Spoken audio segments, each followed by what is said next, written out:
How many years have you heard people say, well, what do you expect? It's your age, and well, here I am, 92 years old, still driving my car, and I haven't been in the hospital once in the last 30 years. Want to know what's helped me stay this way? Stick with me. I'm going to share 5 simple habits that anyone can start, no matter how old you are. And yes, you can do this, at any age. You know, the first thing I usually tell people is pretty simple. Keep moving. Now, I know you've heard that before, but let me tell you why it matters more than most folks realize. As we get older, our bodies naturally slow down. Our joints get stiff, our muscles lose a bit of strength, and our balance starts to feel a little off. That's normal, but the real danger comes when we stop moving completely. Sitting too much, day after day, trains our body to do just that. Sit. And pretty soon, standing up feels harder. Walking to the mailbox feels like a mountain. I've seen it so many times, and I don't want that for you. You deserve to feel steady, strong, and sure on your feet, no matter your age. I remember a gentleman named Carl back in Ohio. He was 78 when I first met him. Carl used to be a bus driver, drove every day for years. But when he retired, he told me he kind of let himself go. "Doc, I sit more than I drive these days," he joked. Truth was, he felt stuck. His knees ached, and he didn't feel safe walking far from home. So, we started really small. His granddaughter suggested walking just down the hallway of his apartment building once a day, that's it. No pressure, no big goals, and you know what? He did it. Every day, after a few weeks, he started taking the stairs to the lobby. A month later, he was walking around the block. He told me he felt like he got his legs back. That little bit of daily movement gave him confidence again. What I often recommend is this. Pick one easy thing you can do every day. Walk to the mailbox. Stretch your arms while waiting for the kettle to boil. March in place during your favorite TV show. It doesn't have to be perfect, it just has to be something. Your body is like an old, faithful car. It still runs beautifully, but only if you keep the engine turning over. You don't have to race, you just have to keep moving, one small step at a time. Let me move on to something just as important as keeping your body moving, keeping your mind awake and curious. A lot of folks don't realize this, but our brains need regular exercise just like our muscles do. When we stop challenging ourselves to think, to learn, or to try something new, it's like our brain goes into sleep. Mode.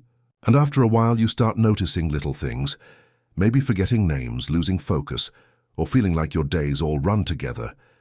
It's not just frustrating, it can also make you feel disconnected from life. The good news is, there's something you can do about it.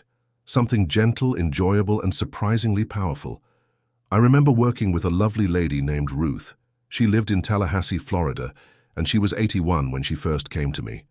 Ruth used to be a school teacher, always reading, writing, and helping kids learn. But after she retired, life got quieter. She told me she stopped picking up books. "What's the point now?" she'd say. Pretty soon she started feeling like her memory wasn't what it used to be. One day her neighbor invited her to a little community knitting group. Ruth hadn't touched yarn in years, but she decided to give it a try. She started slow, fumbling a bit at first, but she stuck with it. After a few weeks, she told me she felt like her brain had woken up. She was learning new patterns, chatting with others, and feeling sharp again. It wasn't about being perfect. It was about staying engaged. One of the easiest ways to keep your mind healthy is to pick something new to try, or something old to return to. Read a short article in the newspaper. Write down your grocery list by hand. Call a friend and share a memory. Your brain loves these little moments of practice. Think of your mind like a garden. The more you tend to it, watering it with new ideas, planting little challenges, the more it keeps blooming season after season. You're never too old to grow. All right, now let's talk about something that seems small, but actually makes a world of difference. What you put on your plate. Every day. See, as we get older, our digestion changes. Our bodies don't process heavy or greasy foods the way they used to. You might notice more bloating, heartburn, or just feeling tired after meals. It happens to a lot of people. And here's the thing, extreme diets or cutting out all your favorite foods isn't the answer. What really helps is making small, gentle shifts towards simpler, easier-to-digest meals. Food is fuel, but it should also bring comfort, not discomfort. I'll never Forget George and Margaret from Arizona. They were both in their late 70s when they started coming to our wellness group. Every time we talked about food, George would laugh and say, "If it's not fried, it's not worth eating." But Margaret had been feeling sluggish and uncomfortable after dinner most nights. One day she told me she tried something different. Instead of their usual heavy dinner, she made a light vegetable soup and served it with some whole grain toast. No big change, just something easy on the stomach. She said they both slept better that night than they had in months. After that, they started adding more soups, baked vegetables, and soft-cooked grains to their meals. They still enjoyed their treats now and then, but they learned that lighter meals left them feeling better, not worse. What often helps is this. Try making just one meal a day a little simpler. A warm bowl of soup, a plate of steamed vegetables, or a soft piece of fish with rice. Let your body feel the difference when food nourishes instead of weighing you down. Your body is like a campfire. It burns best when you feed it small, steady logs, not when you dump on a heavy, wet branch. Keep your meals light, warm, and kind to your digestion, and you'll feel that steady energy you deserve. Now, here's something I've seen change. Lives in ways you wouldn't believe, staying connected to other people, even in the simplest ways. See, as we get older, it's easy to let our world get smaller. Friends move away, family gets busy. You might start feeling like nobody's really there to talk to. And when that happens, it's not just lonely. It can actually hurt your health. Studies show that isolation can make your heart weaker, your mind foggier, and your mood heavier. You weren't made to go through life alone. We all need a little human connection, no matter how small. I remember a gentleman named Larry, 84 years old, living in a small town in Oregon. He told me once, "I used to be the guy everyone called when they needed help. Now no one calls at all." His wife had passed a few years earlier, and his grown kids lived across the country. For a long time he barely spoke to anyone, just watching TV with the sound turned low. One day, his neighbor knocked on his door and asked if he'd like to sit outside for a few minutes. Larry almost said no, but something made him step outside. They didn't talk much, just watch the sun go down together. But that moment started a little habit.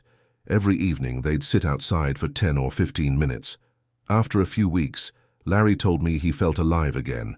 Just knowing someone was there made all the difference. One of the simplest things you can do is make one small connection every day. Call an old friend, wave to your neighbor, sit on your porch and say hello to someone passing by. It doesn't have to be a long conversation, just a moment of being seen and heard.